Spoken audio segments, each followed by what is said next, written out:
ఆంధ్రప్రదేశ్లో గ్రామీణ పాలనని గాడిలో పెట్టాలని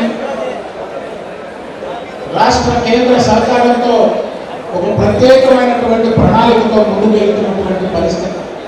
పవన్ కళ్యాణ్ గారు 12వ తారీఖున జరిగినటువంటి తిరుపతి సభలో చాలా స్పష్టంగా ప్రకటించారు.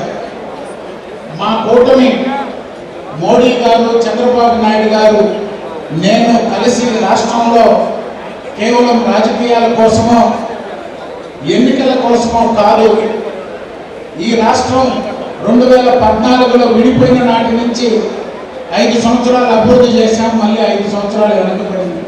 మళ్ళీ తిరిగి ఇప్పుడు రాష్ట్రాన్ని గాడిన పెట్టేందుకు ముగ్గురు, భారతీయ జనతా పార్టీ, తెలుగుదేశం, జనసేన ముగ్గురు ఒక సమిష్టిగా రాష్ట్ర అభివృద్ధి సంక్షేమమే ధ్యేయంగా ముందుకు వెళ్తున్నామని చెప్పి కోవూరు నియోజకవర్గంలో నెల్లూరు నగరానికి పక్కనే ఉంది. అక్కడ కూడా ఐటీ రంగాన్ని తీసుకురావాలి, వర్క్ ఫ్రమ్ హోమ్ కానీ లేక ఐటీ టవర్స్ నిర్మాణం కానీ చేయాలని ఎమ్మెల్యే గారు వేమిరెడ్డి ప్రశాంత్ రెడ్డి గారు ప్రయత్నం చేస్తున్నారు. 30 సంవత్సరాలు ఇఫ్కో కిసాన్ సెట్ ఎప్పుడో 1992, 93, 94లో కిసాన్ సెట్ భూముల సేకరణ చేస్తే అనేక ప్రభుత్వాలు ప్రయత్నాలు చేశాయి.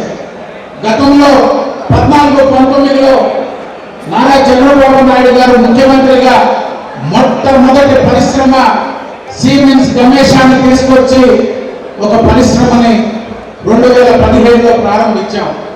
తిరిగి మళ్ళీ 5 సంవత్సరాలు వచ్చినటువంటి మితాన్ని తరిమి కొట్టారు. బిర్లా, టాటా అనేక సంస్థలు ఆ ప్రాంతంలో బొడ్డువారిపాలెం, రాగడ చరిత్రలో ఉన్నటువంటి కిసాన్ సెట్లో భూములు ప్రారంభించాలంటే ఒక్క పరిశ్రమని రాణించినటువంటి పరిస్థితి లేదు. ఈరాను మళ్ళీ తిరిగి 2 సంవత్సరాల కాలంలో పార్లమెంటు సభ్యులు వేమిరెడ్డి ప్రభాకర్ రెడ్డి గారు ముఖ్యమంత్రితో, కేంద్ర ప్రభుత్వంతో చర్చించి ఈనాడు అక్కడ పరిశ్రమ స్థాపన కోసం ఇథనాల్ పరిశ్రమలు కానీ, టాటా కానీ, బిర్లా కానీ అనేక పరిశ్రమలు ఈరోజు ఇఫ్కో కిసాన్ సెట్ 3 దశాబ్దాల తర్వాత ఆ కిసాన్ సెట్ కళని నెరవేరబోతుంది. 10ల సంఖ్యలో అక్కడ పరిశ్రమలు రాబోతున్నాయి.